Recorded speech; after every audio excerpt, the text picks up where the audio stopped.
Welcome, everybody. Thank you for being here. My name is Awasar. I'm Assistant Director for Academic Affairs at the African Studies Center.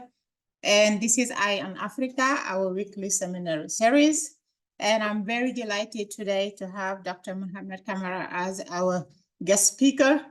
But I'm going to let my very good colleague, Kwame Yoba, who had the wonderful idea of suggesting that we invite Dr. Kamara here to introduce our guest. So Kwame, please come introduce our guest.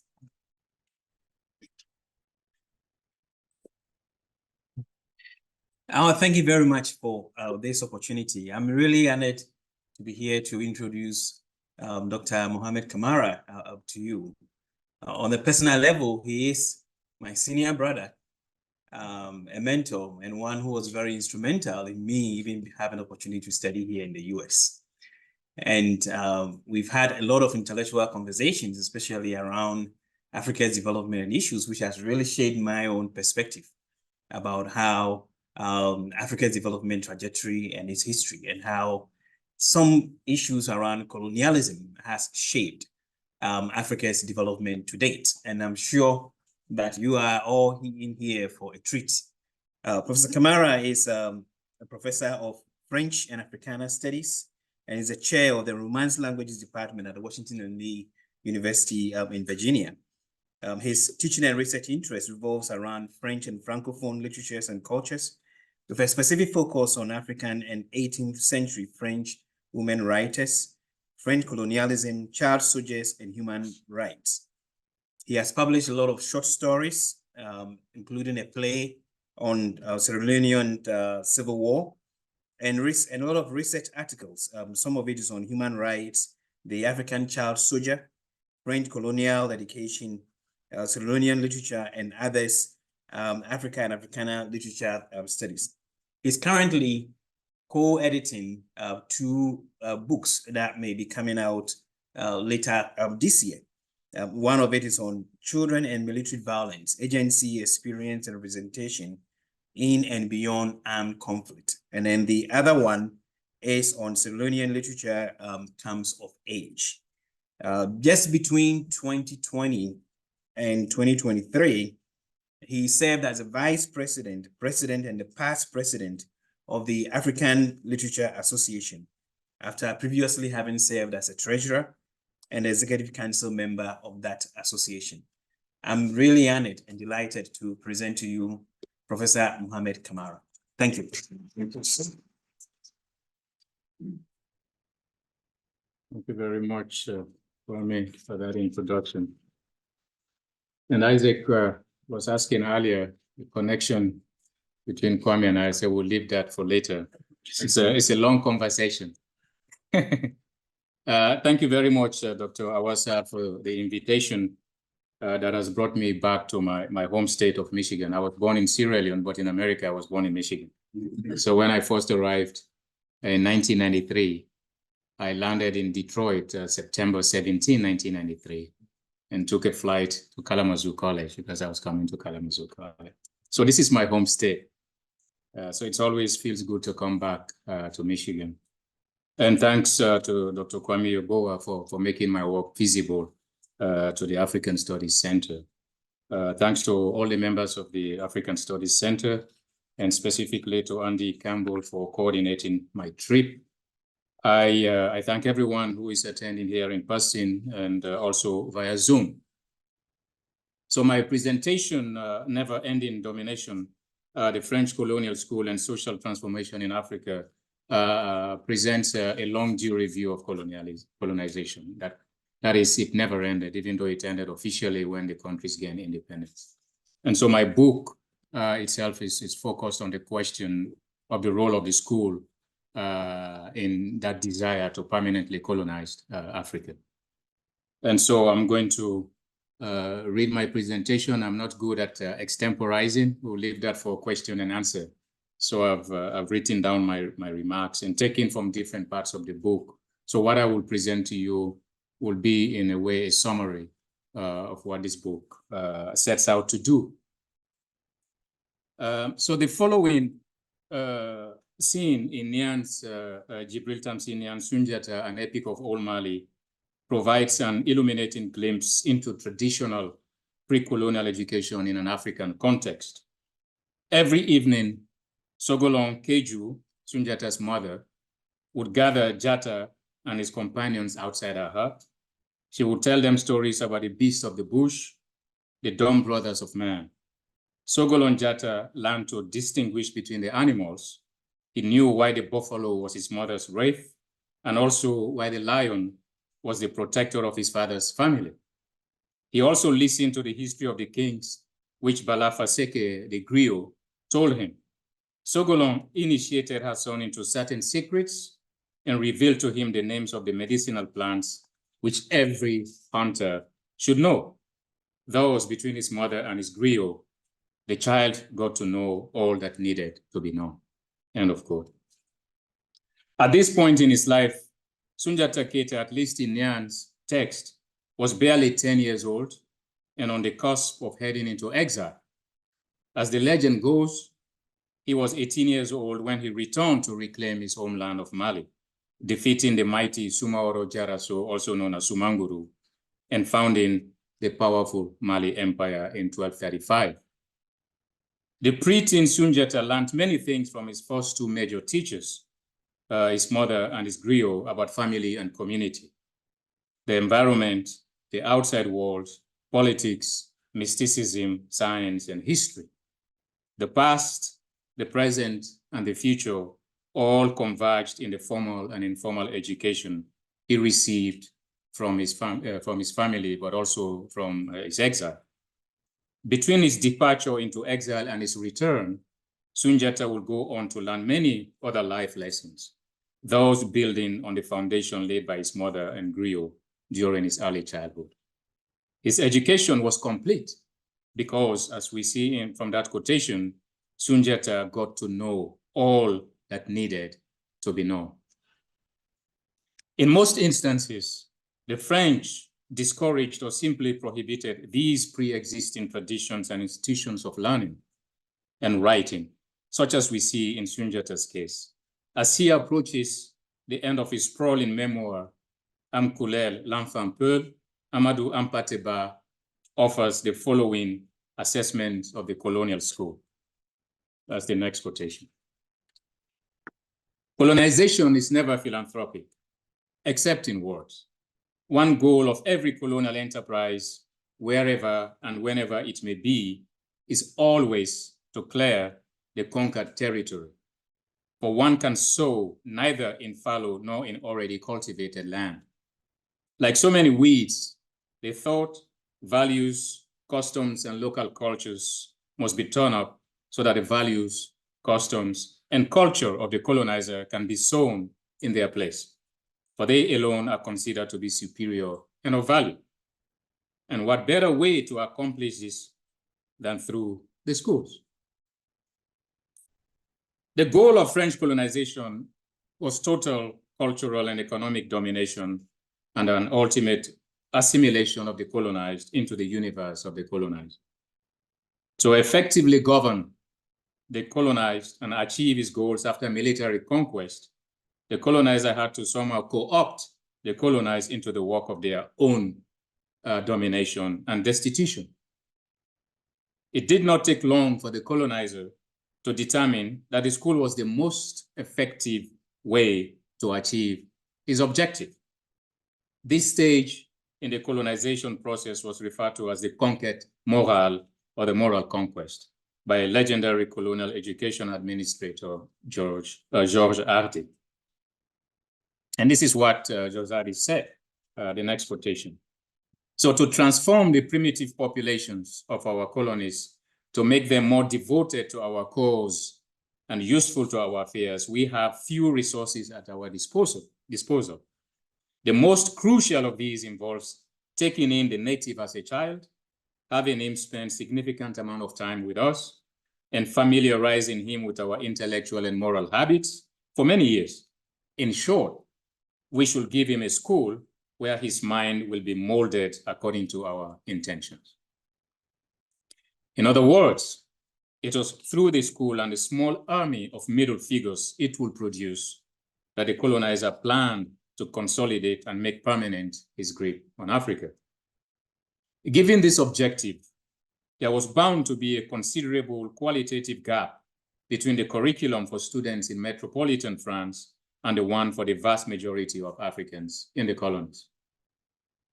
The primary purpose of the school was the creation from the ranks of colonized natives of a class of individuals who would serve at once as a buffer and as a bridge between the colonizer and their fellow colonized natives.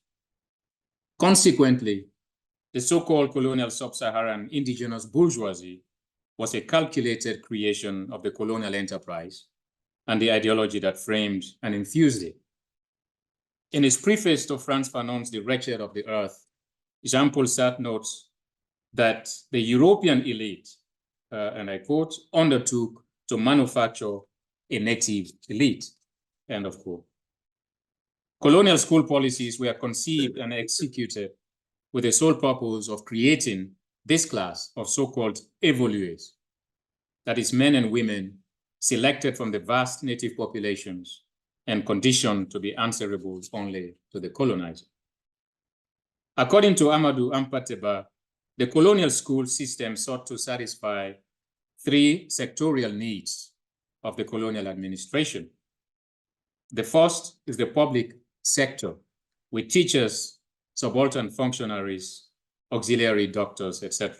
And the second category was the security sector, which was made up of security forces taken from the native populations. And the third sector was the domestic sector, which involved domestic servants working mostly in the administration, but also in the homes of the colonizers. The new class of évolués, that is, people who are moving away from their primitive culture toward the rayonnement, the French sunlight, which means towards civilization. These évolués could be distinguished from the general mass of natives in three different ways.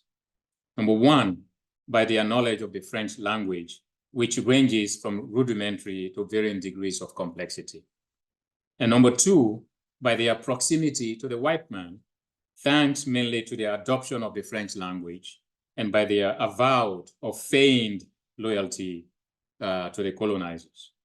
And number three, they could be distinguished by their manner of dress, food preferences, new moral values, and relatively elevated standard of living and general material culture, by their marriage preferences, in short, by their lifestyle. This class was in no way a homogeneous group.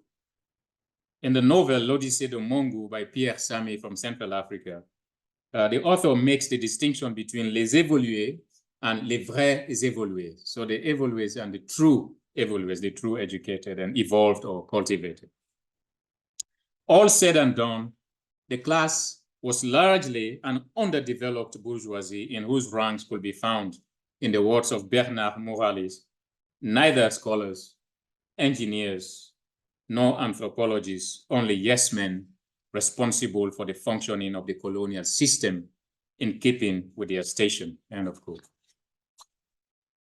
The French colonial system, especially through its schools, intended to create a highly stratified society that will be characterized by a three-tier social hierarchy. It will be like a pyramid, the white colonials are constituting the summit, and at the base, the largely illiterate mass of natives. In her use of the pyramid imagery to talk about class differentiation in totalitarian societies, Hannah Arendt proposes that between the tip of the pyramid and its base, there is no real intermediary class. What we have instead is a homogeneous agglomeration of instruments of violence used by the occupiers of the apex to keep the vast base in check. And I quote from her, "The intervening layers between top and bottom were destroyed, so that the top remains suspended, supported only by the proverbial bayonets over a mass of carefully isolated, disintegrated, and completely equal individuals," end of quote. Similarly, between them and the colonized masses, the colonizers intended to put something that will at once separate and bring the colonizer and colonized together.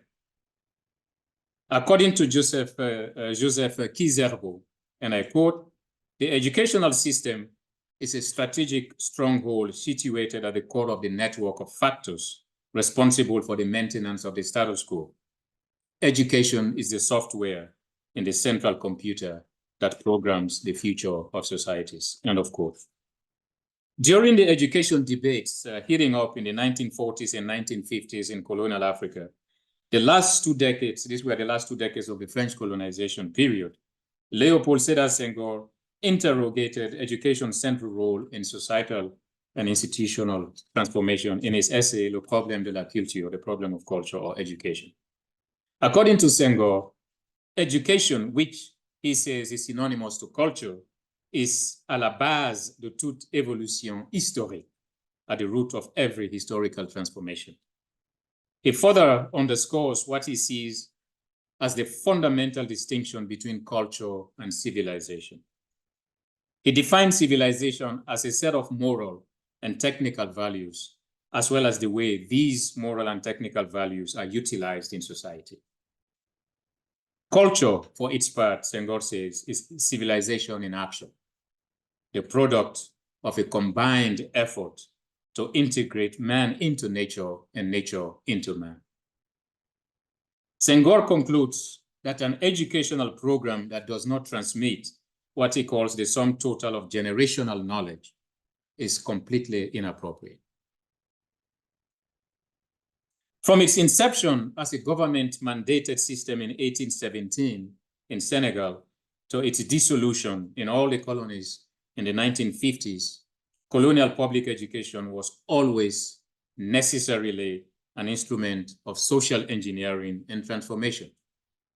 To fully appreciate the objective of colonial education, it will help to examine briefly the specific means deployed to attain that objective. That is the selection and recruitment of students, the curricular content, the pedagogical methods used, as well as the training of teachers and monitors during the period. Given the utilitarian nature of public colonial education, the process of recruiting and selecting students was always a vector of the colonizers' anxieties and aspirations vis-a-vis the status and attitudes of the colonized. From the 1850s, when further assimilative école des otages was available only to the sons of chiefs and other local dignitaries, all the way to the 1930s politics of rural education, there was never a time when colonial education was not rationed. The administration used a rigorous quota system at every stage of the process to determine which and how many students entered the school or could move from one level into another.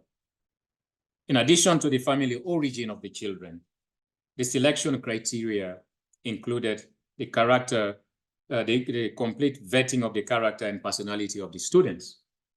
And they have to determine, these have to be determined by the school officials who had direct access to the students. No one expressed the anxieties, the priorities and aspirations of the colonizer in this area more passionately and consistently than Georges Hardy, who we already see in one of the early quotations that I displayed. Hardy noted that in order to avoid future social upheaval, perturbation sociale, access to higher primary education, which was the education, the highest level available to the vast majority of Africans during the colonial period. So access to this education, higher primary education, should be given only to the children of families with proven loyalty to France.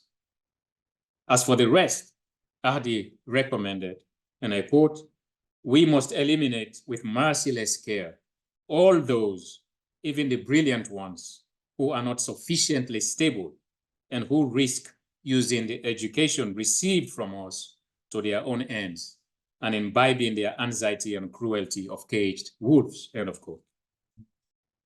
The objective here clearly is to preempt the utilization of education given to the natives for their own self-expression and eventual self-emancipation. Curricular content. As a matter of principle and practice, The education given to the select few from among the vast native populations should prevent the acquisition of knowledge considered potentially dangerous to imperialist interest. Because the colonized pupil was a means to an end, its education could not be left to chance. So extreme care was taken to delineate the subject matter to be taught and the manner in which it was to be taught.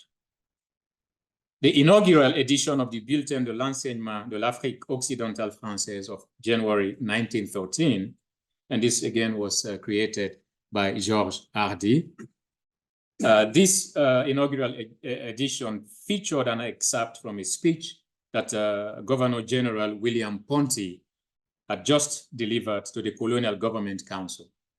The excerpt, in which Ponty spoke of the docility of African populations and presented details about the achievement and challenges of education in Africa Occidentale Française, opened and concluded with a reference to the teaching and learning of French, which was central to everything that the French did. Ponty noted the special place of the French language in the colonizers' work, and I quote, "The spreading of the French language is the dynamic link between our subjects and us. It is thanks to it that our influence will infuse the masses, as well as penetrate and wrap them in a network of new relationships," end of quote. Regarding lessons in history and geography, if the teaching of language and literature withheld details that could potentially feed the fertile imagination of the colonized, the teaching of history took manipulation and indoctrination to a much higher level through a carefully choreographed falsification and exaggeration of historical facts. The teaching of local history, which dates back to the 1910s in the French colonies, offers probably the most powerful weapon of propaganda available to the colonizer. Western imperial historiography insisted that the history of African people started with the arrival of Europeans on the continent, and that Africa was the dark continent and the terra nullius, a blank space stuck in primeval infancy and waiting to be redeemed from it by the colonized. When and where the colonizer considered that African history, African cultures, and African civilizations did exist prior to the arrival of Europeans, whenever they considered this, they sought to obscure these while portraying everything French in a positive light and claiming that Africans will do well to throw their lot with the French. Every occasion to reinforce this deliberate lie must be exploited.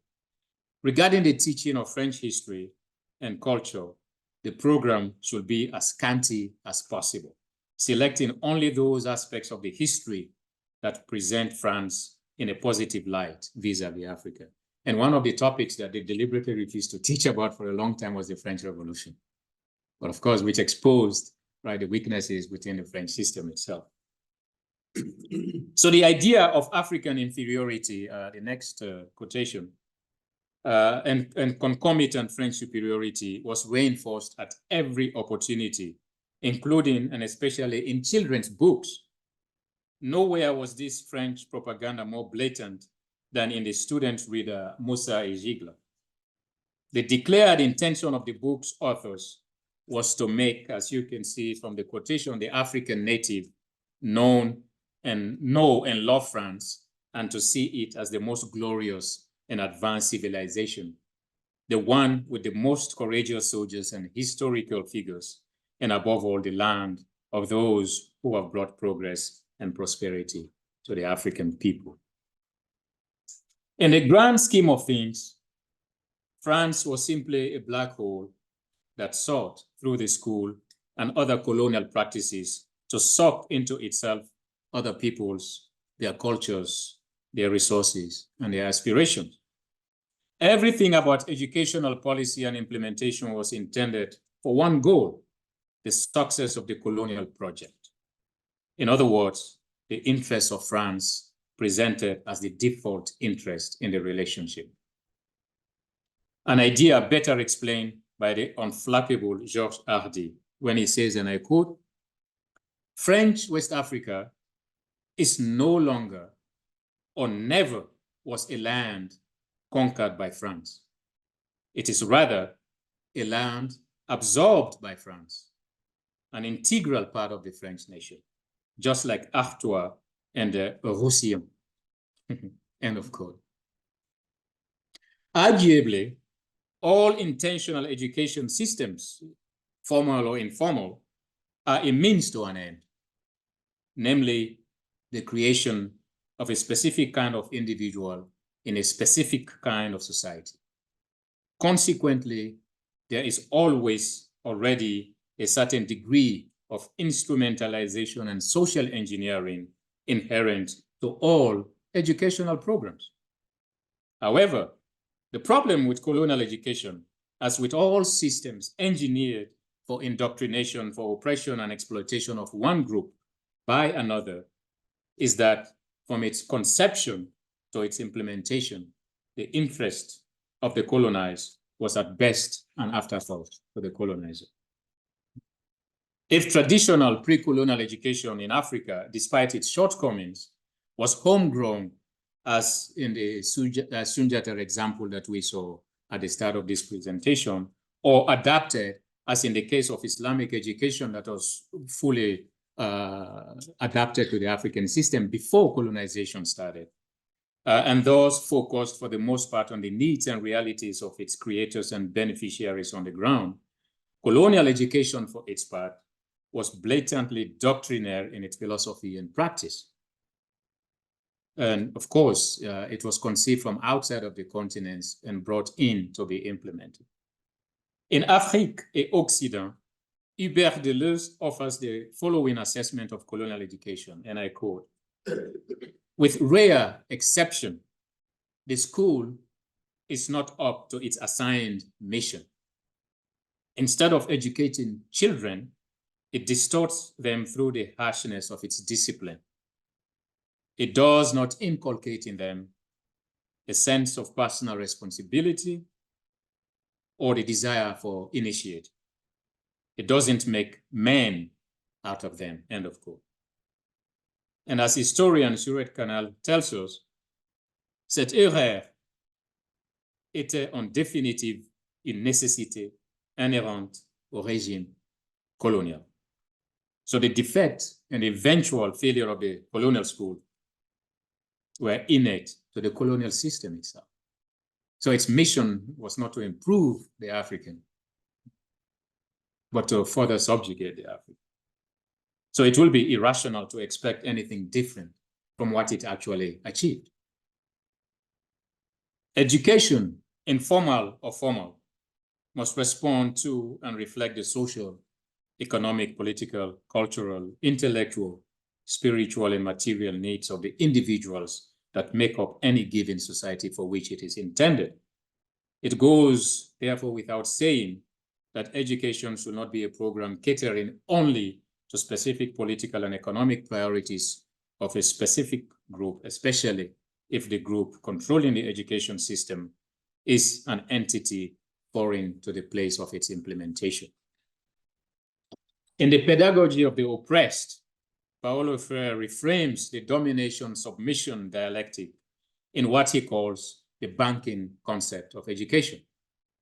The concept presupposes an initial state of emptiness and subsequent state of filling in. For the system to work, there must be a depositor, that is the teacher, and a depository, that is the student. And between them, the thing that is deposited, for our purposes here, the content of colonial education. The foundational principle of the relationship in this banking concept of education is that the depositor is human, whereas the depository, the student, is not, or at least not fully so. The depositor, the fully active participant in this process, does two things. He deposits and withdraws his deposits how and when he sees fit. As for the depository, the student, the one at the receiving end, the passive one in the relationship, he receives, stores away, and then reproduces or delivers as and when the depositor demands. In this anti-dialogical relationship, only the depositor truly acts. Whatever the depository does cannot be true action, since it is an automatic or pre-programmed reaction to the depositor. In the absence of partnership and dialogue in this banking concept, the depository has only to obey and without question. They have or should show no true agency. So French colonial education was not intended to give or to develop the African agency. Freire asserts, and I quote, "In the banking concept of education, knowledge is a gift bestowed by those who consider themselves knowledgeable upon those whom they consider to know nothing. The capability of banking education to minimize or annul students' creative power and to stimulate their credulity serves the interest of the oppressors, who care neither to have the world revealed nor to see it transformed." End of quote. If the school, the colonial school, taught culture and morality at all, or anything intellectual, it was culture and morality intricately linked to the capitalist and profiteering ethos of the Western bourgeoisie. The forced interactions of different peoples that colonization, like the slave trade before it occasioned, was founded on an unequal power relation that was bound to produce a lopsided effect. The specific, deliberate violence of slavery and colonialism made this historical truth all the more spectacular. Colonialism's carefully planned and choreographed agenda of political domination and economic exploitation, as well as cultural erasure, was unlike anything the continent had seen, even with its long history of intracontinental rivalries and conflict. When children are put through an educational system built upon a policy of deprecation and depreciation of Africans, their cultures, their way of life, and their humanity, the outcome should not be surprising. As Samba Gadjigo asserts, and I quote, "L'école attire l'indigène, le sépare des siens, puis l'isole dans une situation ambiguë." So the school attracts the native, separates him from his family, and then traps him in an ambiguous situation. More than an ambiguity, the school deposits its graduate in a sort of no man's land, that liminal space from which return to the preliminary is no longer possible. In sum, the colonial education system was an instrument for advancing the goals of the imperialist, whose project, according to Aimé Césaire in Discours sur le colonialisme, and I quote, "The adventurer and the pirate, the wholesale grocer and the ship owner, the gold digger and the merchant." End of quote. Colonialism is dead. Long live colonialism. The bourgeois elite of the colonial as well as the post-colonial periods have come under vehement and consistent criticism for their corrupt and exploitative practices on the one hand, and their catastrophic failure to redress the dismal national situations on the other. Just read African literature, you'll see that everywhere. They have been shown, that is the elite from the school, to exploit not only for the pleasure of doing so, but especially because it is precisely their historical mission to do so. The kind of education members of this class received did not prepare them for a positive role in their respective home societies. In the words of Bernard Morales, "L'enseignement colonial forme des utilisateurs, non des créateurs. Colonial education produces users, not creators." The graduates of the school remained faithful to an individualistic education that modeled the exploitation of the majority by the few, largely incapable of formulating and implementing real socio-economic programs for community or national development, precisely because they lack the will, the material and intellectual means, the knowledge, and the mastery of the economic potential of their respective countries, or the critical mass necessary to achieve the goal of internal African development. The African bourgeoisie we see in African literature, even after 6 decades of independence, continues to be a mostly comprador bourgeoisie, consuming foreign commodities far more than they are capable of producing value internally. The bourgeoisie portrayed in much of African literature is bourgeois not by virtue of its business acumen or moral organizational strength, but as a result of its access to the instruments of power and the natural and human resources of their respective countries. Unlike their Western counterparts, who matured from their birth in the Middle Ages to the summit of their power and glory in contemporary society, the national bourgeoisies of African states have not had a long and genuine period of incubation and growth. As any byproduct of the colonialist project, it is portrayed as a modern African Frankenstein with no identifiable pre-modernity. Europe did not care to develop a genuine middle class in its former colonies. This class, which was never truly weaned from its creator's bosom because of continued Western interference over matters of culture, politics, and economics in Africa, this class has had neither the space and time nor the will to grow organically. I would like to conclude my presentation by saying a few words specifically about the education of girls and women in the colonial period. The education of girls was almost an afterthought in colonial education policy and practice for the longest time. When the issue finally caught the imagination of the colonizer, nearly a century after the institution of boys' education, the intention of the colonizer was the same as for the education of boys, even with a school like the École Normale de Jeunes Filles de Rufisque, founded in 1938, thanks to the efforts of Germaine Le Goff. Pascal Barthélemy contends that the desire, and I quote, was less about training teachers than it was about molding new women. Such was clearly the wish of authorities who utilized educational institutions to fabricate a feminine minority conditioned to personify a Franco-African culture imagined by the colonizer, end of quote. This creation of new women was in turn connected to the desire on the part of the colonizer to establish maximum control over the African family, which he saw as central to the perpetuation of the colonial enterprise. Since marriage and motherhood constituted the main justification for the investment in girls' education, the colonizer realized that the surest way to keep the educated African male civilized and from marrying white women was by educating African women also, thereby making them potential wives to the new male elite.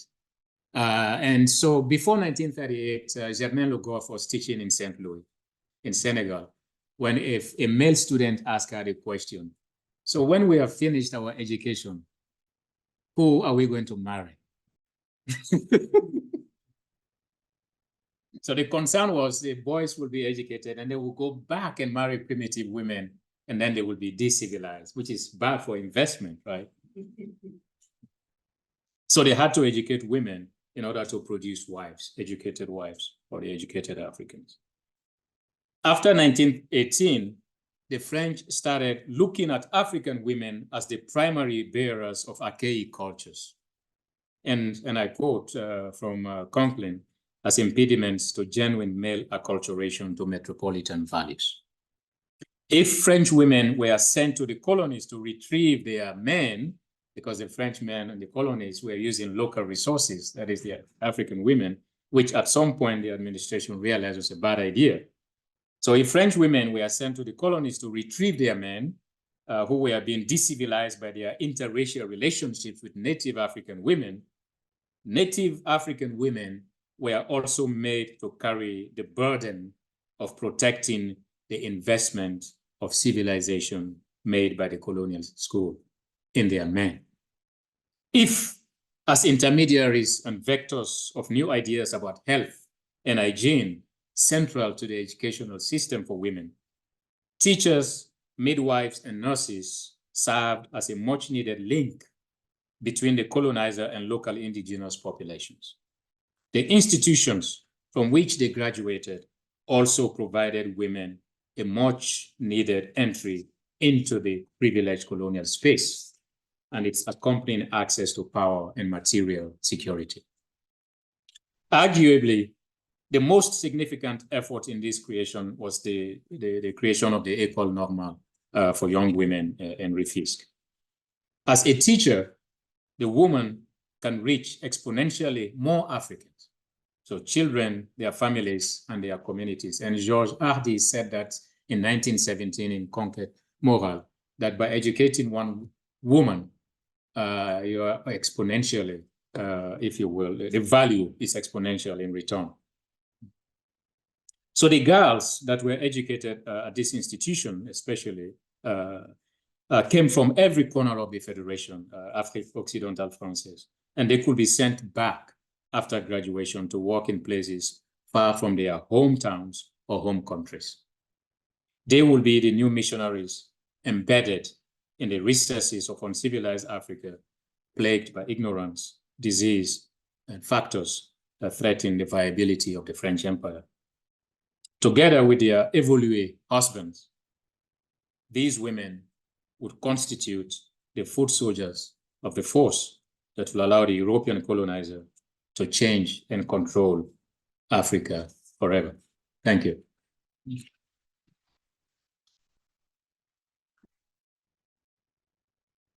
Thank you very much for that presentation. And we're going to take now questions. We're going to go with people in the room first, and then we're going to go online.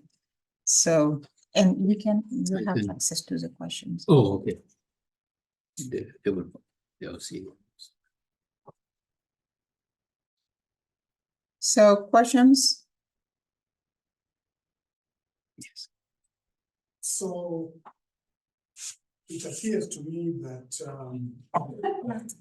there were different approaches in the education systems across the continent. Mm. What you are speaking about in connection with the French differs somewhat with the British, but is very much like what apartheid is not happening here. With Bantu education. Bantu education was more about training so that you can help the enterprise and you just get just enough to participate, but you know, you are really at the fringes of the economy. Yeah. And that sounds like what you are describing here in the Francophone system. I think even the British systems may have differed across the system in the different countries that they occupy.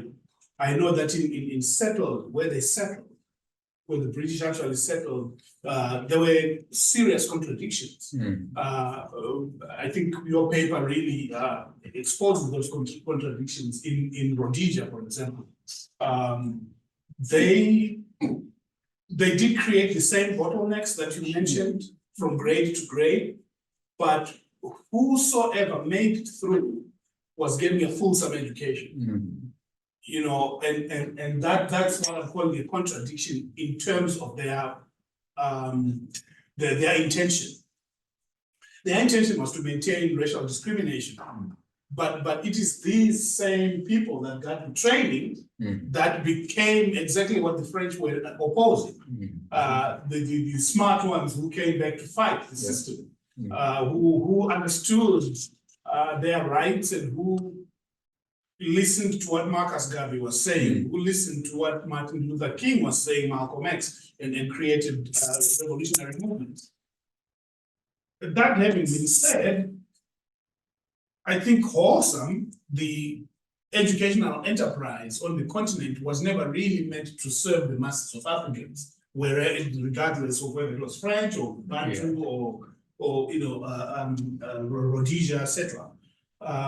What strikes me is that reality is stark and clear. There is no question about that. Yet, governments have come on the African continent and have done almost next to nothing in terms of an Africa-centered education. An education system that walks away from the metropole and locates it locally and looks for local evidence, local examples. Whose soul is in Africa? It appears that a lot of adaptation of what existed has gone on, thus perpetuating the values that are in fact detrimental to the African thinking. I don't know how that is going to be solved, because this is the fundamental problem in Africa, the education problem, because people's perspectives are not their own. Yes. You know, they call things terms that are not their own, that are not out of their own loop. And it goes down to taste and fashion and what it means to be beautiful and all that. Yeah, no, certainly very, very good point. So I grew up in the British system, right? I grew up in Sierra Leone, so I was educated in the British system. And the difference, you are absolutely right. So even in the colonial period, you know, by the mid 19th century, we already had tertiary education in Sierra Leone. Yes. Oh, I stay here. Okay, thank you. we already had tertiary education. Forabe College was already there. And that is partly due also to the colonial policy of indirect rule as opposed to direct rule by the French. So the British were much more generous in terms of the education, and the French didn't like them for that. In fact, there was always this debate going on, and the French would say, man, these British, what are they doing? They're giving bad examples. You know, what is the protectorate, the idea of the why they just a colony, right? And so they didn't like the British for that. But again, you're absolutely right. All roads lead to the same end, which is no matter what, even for the British or the Portuguese or the Spanish, the goal was always to dominate and to do so for as long as possible, if not forever. And I remember vividly, I was telling my kids the other day, I remember sitting in class, I was one of the monitors in my class, taking down the names of people who spoke vernacular in class and giving the names, if you will, at the end of the class day to the teacher so they could be punished for speaking their native language. So imagine, you know, I went to school, I started going to school in the 70s, mid 70s. And we were still doing that all the way to secondary school. And so education reform is sorely needed. We all know that. And I'll give you one example. Sorry, I'll get tempted to move away. Check it out, the Gambia Academy. The Gambia Academy, you can check it out. It's a new education concept system in the Gambia by Sona Jobate, the Kora player. And she's putting all her heart into that. And this is education that starts from Africa. Africa is the beginning and the end of it, but doesn't neglect learning about other people and other places. So it's homegrown, and that focuses entirely on African history and African culture. So that is one very, very good example of where to move in terms of the educational system for homegrown development. Yes. Yeah. Building on the last point you just made about homegrown development type education, I think that's very encouraging. And of course, there are people like you talking like you're talking and writing books, and all of that is remarkable, I think. However, the educational systems you mentioned are still dominant in all of our societies. The products of that educational system can be found pretty much in all our secondary schools and universities. And for a lot of people, they'll probably resist anything different, because we've come to believe that that is the pathway to success. That is the pathway to getting, quote unquote, a good education, getting a good job, getting prestige and being recognized in society. So it's so ingrained. And I'm wondering if we can be optimistic, even though, like you said just now, the change is taking place. Yeah. Can we really be optimistic considering what we're going up against? Yes, yes. No, you're absolutely right. You know, I'm by nature optimistic. I say as long as I'm breathing, I hope, you know, if it's not due to us, but due to some miracle, some divine intervention, maybe. But work is being done at many different levels. And, you know, the example of Sona Jobate, whose, you know, mother is British, the father is Black Gambian, the first female kora virtuoso, and who took it upon herself to put her money, her resources into this system. And even during the colonial period, but because this is part of the colonial process itself, divide and conquer, right? The creation of this class, enough privilege was given to them to make them feel that they were different from the vast majority of the Africans, right? Even though they were and they will never be part of the colonizers' orbit, right? And that has continued to grow because it's always a question of access to resources. And what gives you access to resources, you are not willing to give it up, right? And so how do we change that system? If I had an answer for that, I would be a rich man today. But we have to start somewhere. And I believe there are people, and again, like Sona Jobate, and who are doing that at the level of the school, not just at the individual level, standing in front of the students at any given time in any given classroom. But and God knows, you know, who knows what will happen once you have a big example like that. Who else is going to pick it up?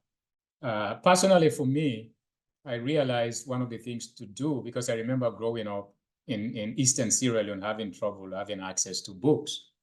I still remember the impact my first visit to the library had on me. And 4 years later, that library disappeared and never came back until I finished school. So I've taken it upon myself to start a library project in my hometown. So everything I get outside of my salary as a professor, I am saving it for that project. And so you have to start somewhere. Yes.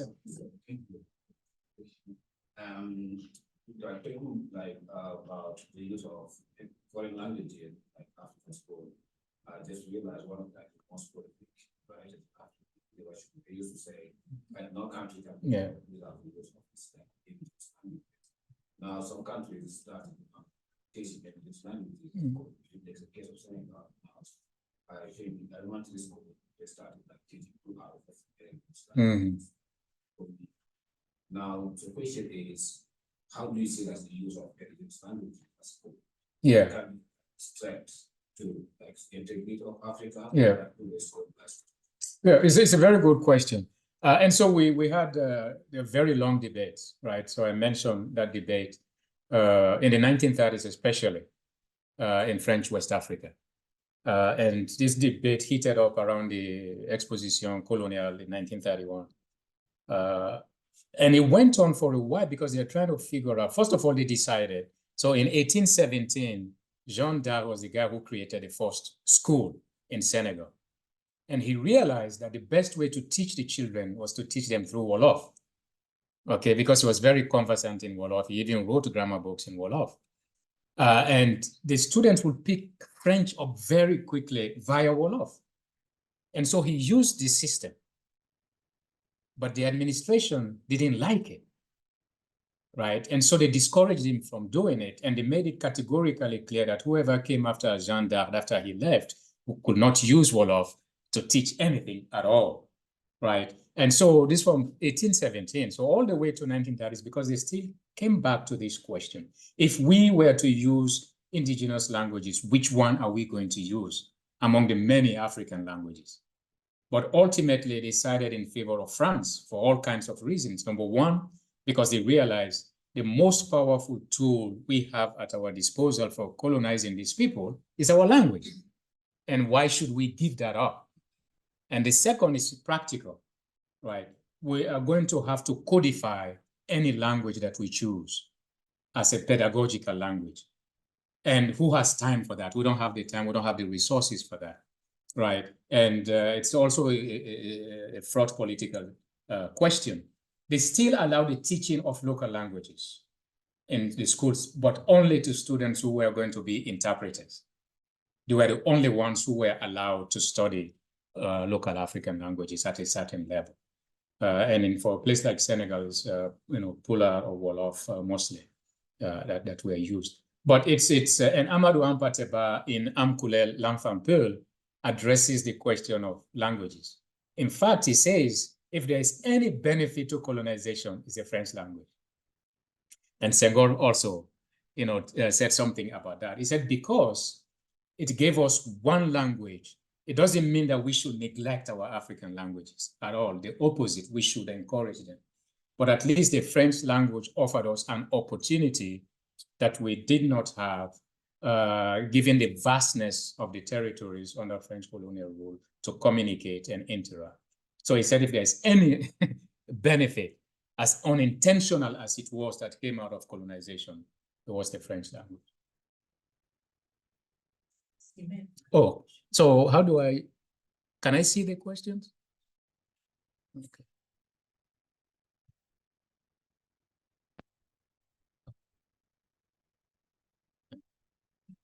Already, I can choose which one. All right.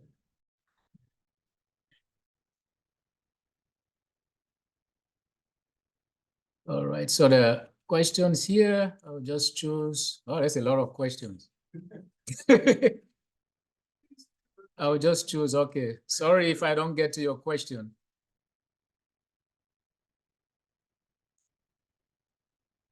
This question says, this is from Simon Becker.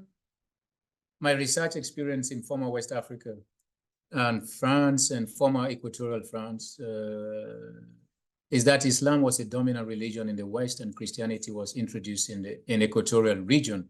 You do not address the influence that these two religions through madrasas and mission schools played in colonial education in those two French colonial regions. So the role of religion. So thank you for that question. So of course, religion played a very important role in education, colonial education policy. And of course, my focus in French West Africa. In Senegal, for example, which is a predominantly Muslim country, the French realized that Islam would be a bane to them. There were already madrasas that existed, not only in Senegal, but in countries like Guinea. And these institutions existed of higher learning, right, where Quranic learning, but actual intellectual debate. And of course, knowing the history of the Mali Empire, we know that goes all the way back, right, to the creation of universities, especially after the return of Mansa Kanka Musa from his pilgrimage to Mecca. And so the French, what they did, one of the reasons they created the École des Otages, what is the school for hostages by FEDER, was to force the local dignitaries, the vast majority Muslims, who deliberately refused to send their children to the French school, also for religious reasons, right? Because these were Christian institutions. And for a long time, missionaries were the ones who controlled education in the colonies. It was only in 1903 that we had a codified, a centralized system. And in 1850s, when FEDER created the École des Otages. But before that, it was all in the hands of the missionaries. So religion has always played a central role. And part of the resistance to the education, to people sending their children to the school in Muslim-dominant countries, was precisely because they did not want those students, their children, to be Christianized. There is this famous scene in Amadou Hampâté-Bâ's Amkulel, where his mother stands firm that he will not go to the school. And the members of the community also refuse to send their children to the school because they call it a pigsty. Qui va envoyer ses enfants à la porcerie?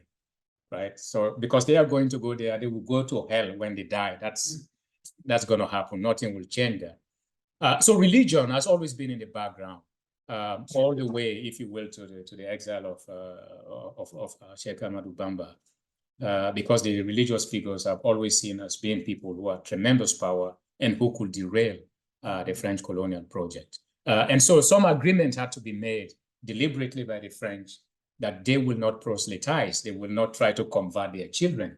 And so Christian education was there, but it was not at the forefront in many of these places, right? And so education, if you will, the mission school certainly played a major role in it, but the French had to, one of the concessions they made was precisely to tone down the Christian education the moment they took it away from the missionaries and put it in the hand of the colonial administrators. Okay. So that's one question from the group. Do I take another one before we go? Oh, is there somebody have a question? We still have time, right? Okay. Okay, so next question. Let me see. Your computer is a Mac? No. It's not. Kind of scroll up.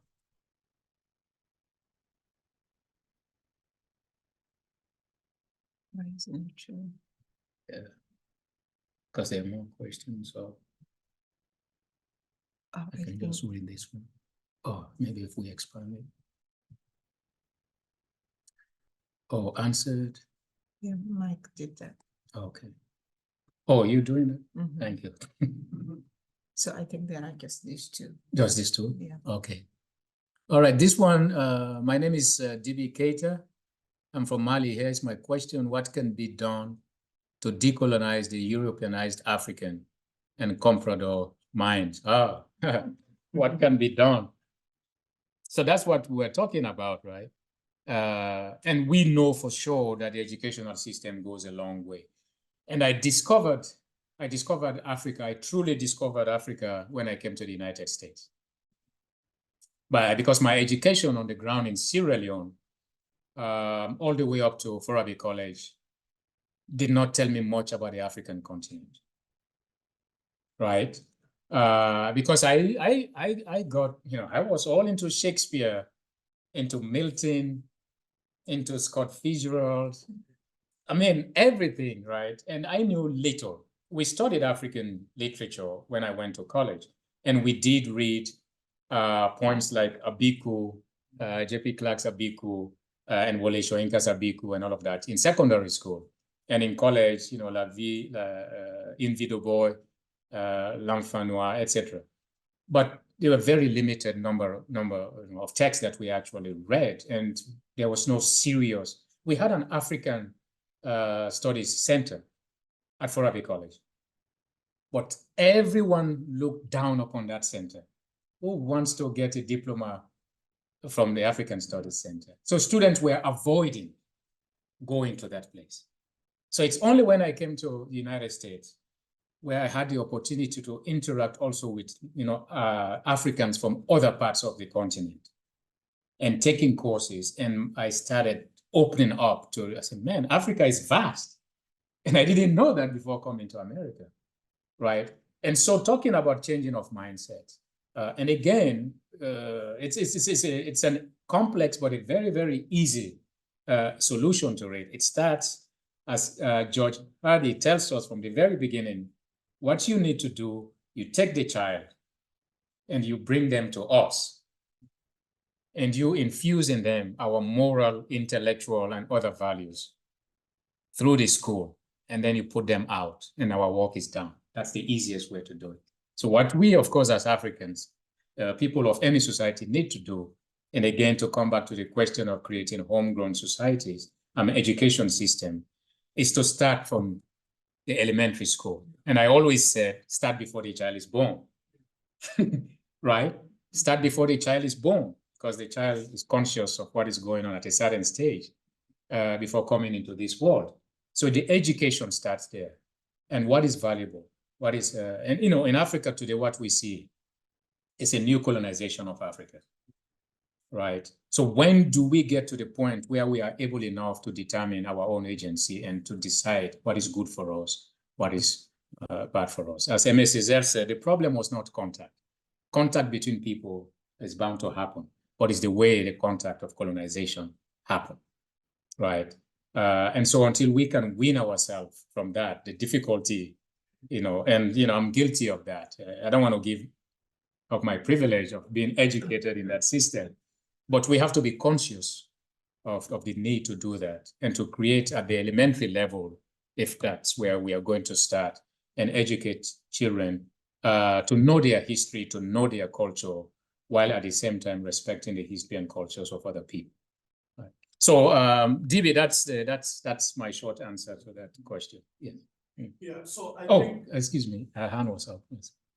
Go ahead. What's your name? Hi, I'm Rachel. Thanks, Kamara. I appreciated many parts of your talk, especially the sharp contrast between Sunjata's mom as a teacher and then the later on ONGF in Rufisque and how women were used for very different particular means. I'm curious to know more about the framing of your talk around the phrase never-ending domination. I really appreciate how you sort of threaded that through the different shifts across, the 1800s and the first half of the 20th century. How do you see that continuing after independence? Yeah. If you could sort of talk us through those connections. Exactly, right. And so it goes to the heart of the question, I think, was one of you that asked earlier, right? So we have independence. We have been independent since the early 1960s. So why are we still talking about this? And we're still talking about this precisely because even the colonizer never intended to leave in the first place. And so the education that it gave was geared toward achieving that objective of never leaving. And so even as we approached at the end of the Second World War, when it became clear to the colonizer that demands for autonomy were not going to be stopped, right?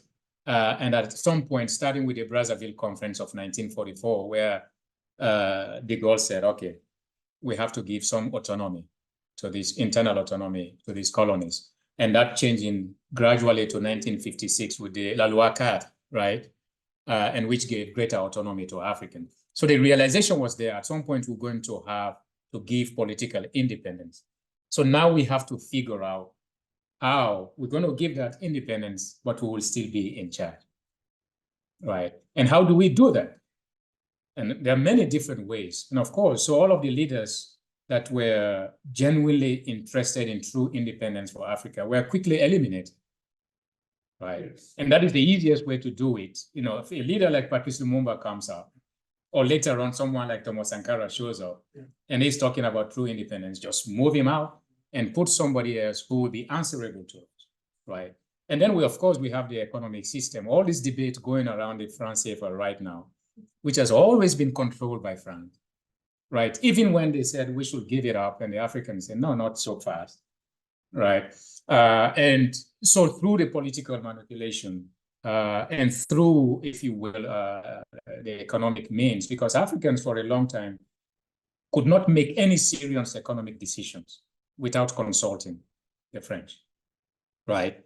And so when we have, for example, in 1994 with the devaluation and all that problem it's created, so you can retrace the presence, absence of the French and the colonizer all throughout this process. So they never left because they were always remotely controlling and engineering whatever was going on, either by installing leaders or by controlling the economic system or by determining, if you will, the price of commodities that were produced in Africa, especially raw material, because they were the ones who control the market and who control the institutions of lending and collateral, if you will, multilateral development, etc. Africa itself had never controlled anything.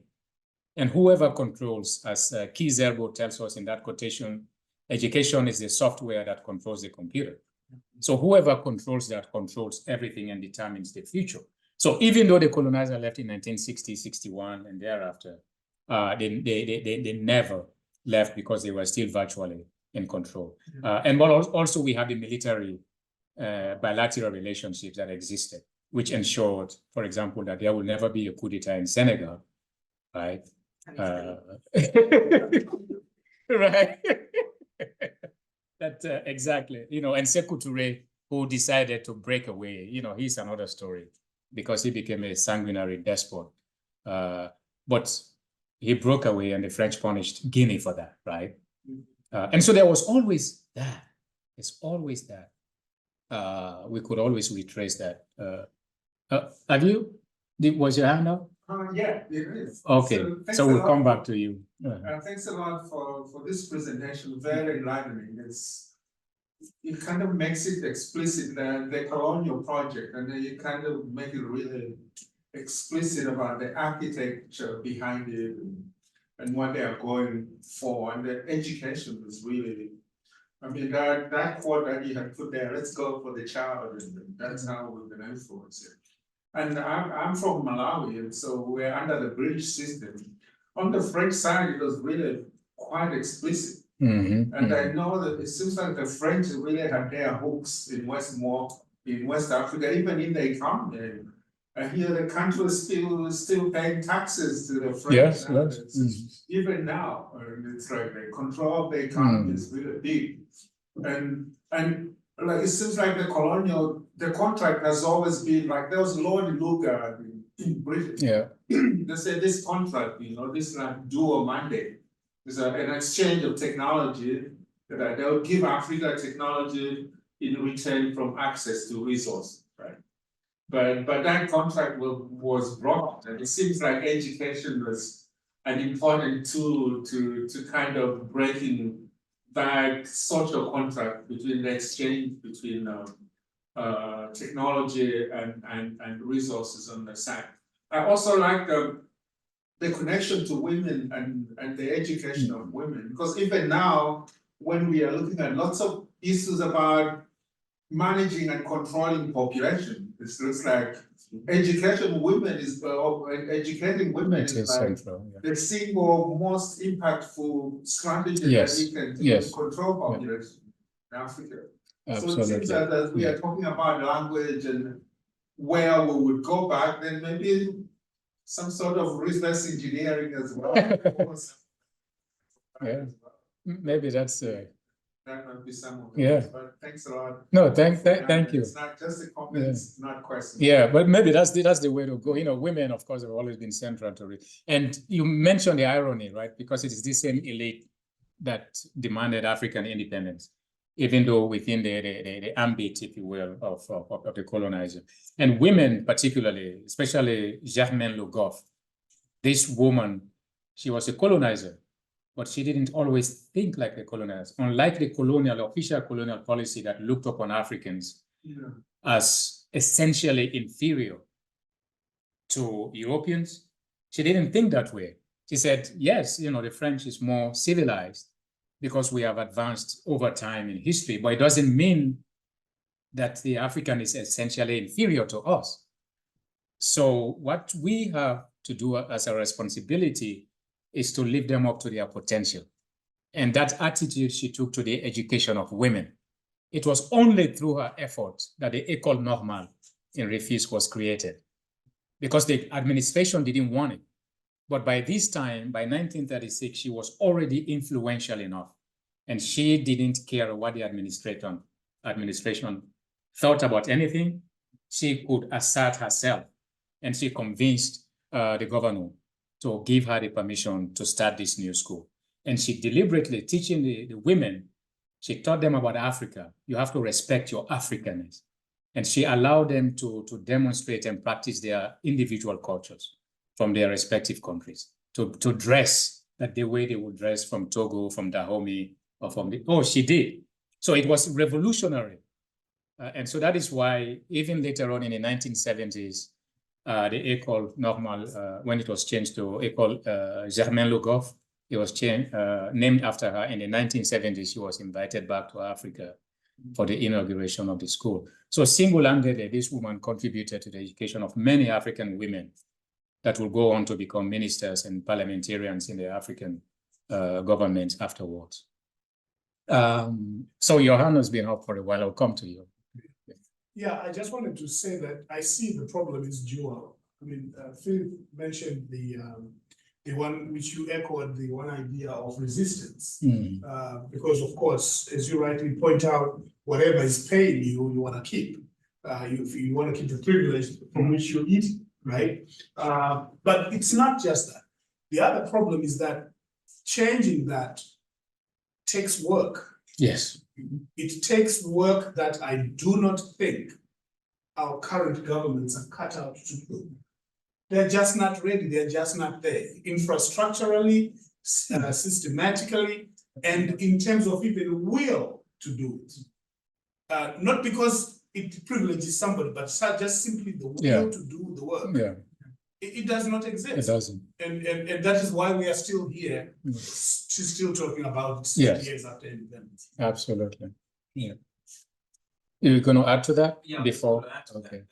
But I know that it takes, but a little bit of the mindset change. Yeah. Right. It's, and I often say that we do not, I just do not desire to see a change in my lifetime, but the key is that's not end with me. Right. So it's about what is the level of consciousness, at least among those elites, to start thinking about it. It had to start from somewhere. And sometimes I think of those that we even have here at NSU, those are the elites that we're talking about. And they are the product of the system, and they are going to go back and reinforce that kind of a system. Yeah, because the system in place is so entrenched.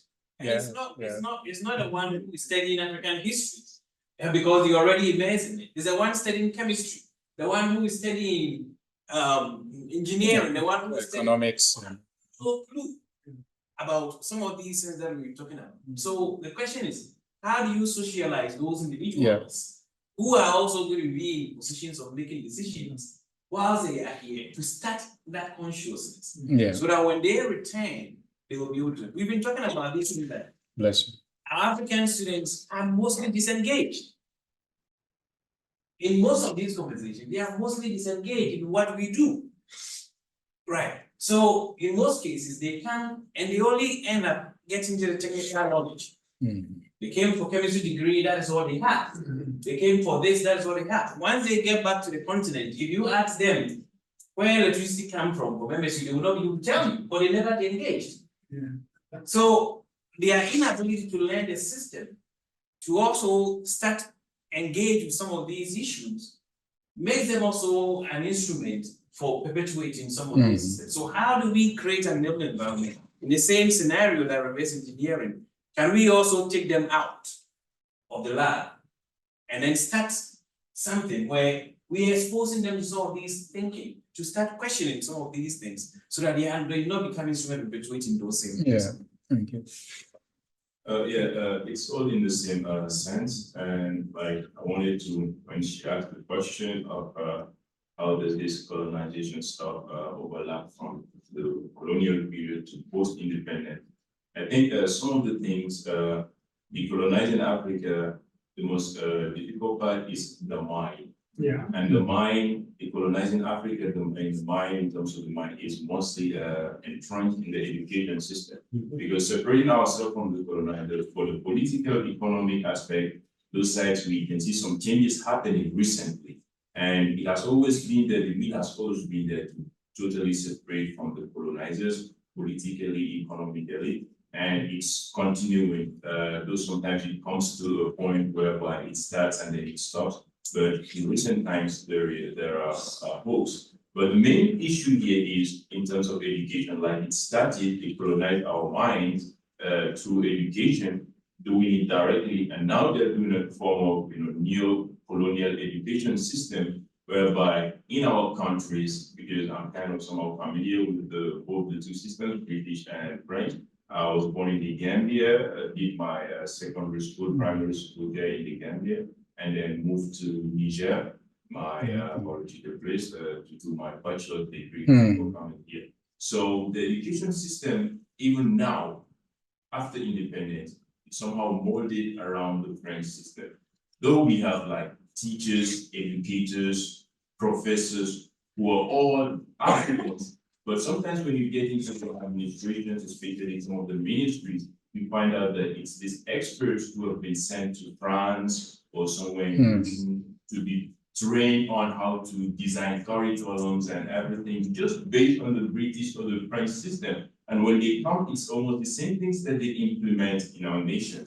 And that's exactly what we are going through. And what is even strange is in some institutions, you find out that either the provost or some of the high dignitaries in the administrations always are these foreigners, either France or Britain, that we look up to. The final decision is being taken by them. So somehow that's the most difficult part, because now we're talking about we African students coming here, getting access to some of this knowledge, and then when we go back not fully implementing it, that's another problem. Because when you go, the system is totally built so rigid to an extent that despite all the knowledge, despite all the motivation that we get from here, when we go, it's just like once you enter the system, it breaks you down, and then it doesn't give you any space. And the moment they notice you trying to be a kind of, a rebel in the system, that's almost the end of you sometimes. And it's still the same colonial process, just like the way the elites were used during the colonial period to suppress the masses. It's the same thing. We have new neo-colonial elites that are in our form. Let me be. Oh, it's us. It's go there and then how to implement this thing. So I think still the education sector is still the one that is reinforced. No, you can't get around it. You can't get around it, at some politically, military-wise, everything is becoming evident now. We can kind of do away with that because it's happening. Niger, Burkina, and for started getting away. Yes. So politically, everything that's possible, but the mind, the colonization of the mind is very. Well, the Niger, Mali, Burkina Faso, that's a whole different story, right? Because they are not doing it for the interest of their individual nations. So moving from the frying pot, what is it? Into the fire? Frying pan into the fire. Because the new alliances with Russia. I had this debate with some friends, and they said, new realignments in Africa. I said, it's bad news for Africa. I said, well, if you were to choose, between the Chinese. Between France and British colonialism. So. Well, the question they asked me, if you were to choose between France, let's say the West, and Russia and China, who would you choose? I said, I will choose the West. And they said, why? They enslaved and colonized us. I said, yes, they did. I know that history. I said, but the reason I would, it's not because I trust the government. It's because, at least for now, they have a system in place. The reason apartheid ended, it's not because the American government wanted it to end. It's not because the British government wanted it to end, or the French. They supported these systems as a government. But it's because the system allowed for internal dissent. People in America could demonstrate against their own government. People in England could demonstrate against their own government. People in France could put pressure on their own government to do certain things. You can't get that in Russia. You can't get that in China, because they cannot even demonstrate for their own interest. So you see the reason why I will continue to work with the West, regardless. Yes. But that's you can argue about that why you so but one thing is Africans, the new generations that we're talking about, they're very aware. I don't think it's just a trading, like just leaving the West to go to Russia. I think those people are very aware of what happened with the West, so to just trade. And I think we also need to go back to your original idea of the easiest way to make sure that the system stays is whoever is trying to get out of the rank, just eliminate them. You mentioned Thomas Sankara. You mentioned Lumumba. And that's really what's happening. We have very conscious, you don't need to come to the US. You have leaders in Africa who are very conscious, but what's happening to them? What's happening to them? What are all the plans out there to just get rid of them, to make sure that the system stays? But how do you protect yourself? That's the How do you question. protect yourself Yes. so that you don't finish like a Lumumba? Yes. or like How do you, that's the question, you right? don't rely on the West in that sense. No, definitely. So, I'm thinking real politics. If we have agency and we have to reclaim that agency, and we will continue to have partners, right? So our relationship with the West, regardless of that long traumatic history, has to continue because we live in a global society. Our relationship with Russia and China has to continue. We just have to be in a position where we are agents of our own actions, where we determine our own agenda, so that when we talk with the Russians, we talk with the Chinese, we talk with the Westerners, we are coming from a position of strength and we know precisely what we want, so that when we make deals, 65% of the benefits do not leave the continent until we can figure that out. And we have had leaders, you can imagine somebody like Sankara, for example, that is what he would have done, right? Going to France, he said, I'm here, I'm not here to beg. I'm here because we are in need of something and you can help us with it. But I'm not here to beg you, right? I'm not here to ask for charity, right? And we know our strength, but how do we exploit that strength so that we can continue to have our relationship with the rest of the world, but still stay firm? And so that is why the education of our children, going back to the Gambia project, the Gambia Academy, you should check it out in case you're not aware of it. Starting at the private sector, because she's operating outside of the government, right? But of course, she needs the support of the government, because without that, you cannot do anything, right? So how does Sona Jobate do it? Like, how does she get the permission to even start this project? And so that is the question you're asking. And until we can figure out, that's the holy grail, if you will, we will continue to be somebody else's, colonized. Whether it's the West or it's Russia and China, because everybody looks out for their own interests, which is normal and fine.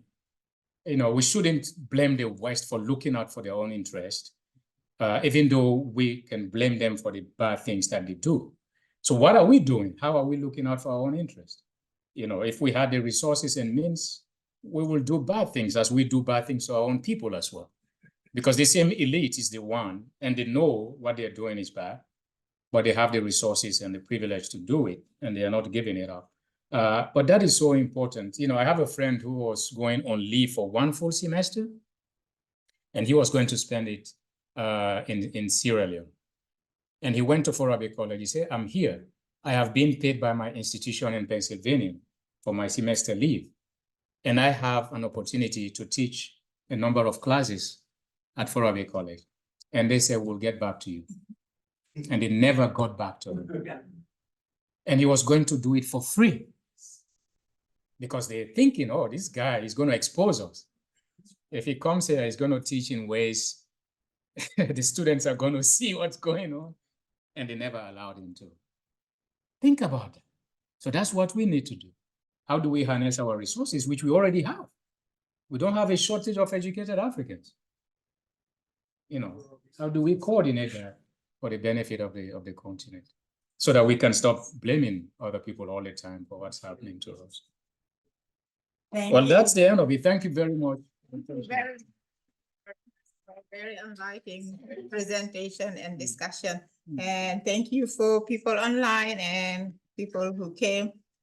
We appreciate you. I will see you next time. Bye, everybody. Bye, everyone. Thank you. Thank you.